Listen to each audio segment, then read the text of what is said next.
Terraforma, c'est un manuel de cartographie potentielle qu'on a écrit à trois.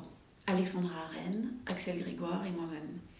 Alexandra et Axel sont architectes, moi je suis historienne des sciences, et on partage la conviction qu'en temps de régime climatique critique, on a besoin absolument de nouvelles images, de nouvelles représentations pour pouvoir agir autrement, pour pouvoir partager les questions politiques qui sont les nôtres aujourd'hui. On est donc parti de l'envie de représenter la Terre non plus comme on l'a longtemps fait dans l'histoire de la cartographie, c'est-à-dire de l'extérieur, comme une surface, mais plutôt de représenter la Terre comme un sol. Et ce sol, on a besoin d'outils pour l'explorer, d'outils optiques. Comment représenter la profondeur, la complexité, l'hétérogénéité de ce sol qui est en fait notre principale ressource de vie?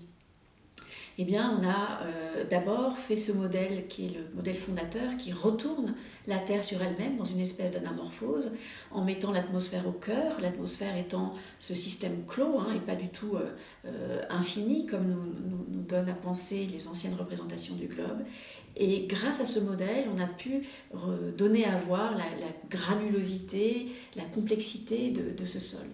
Et à partir de là, on a imaginé un parcours en 7 étapes, 7 modèles ou instruments optiques pour représenter des questions qui sont à chaque fois des questions politiques, mais aussi des questions, je dirais, graphiques, des questions esthétiques.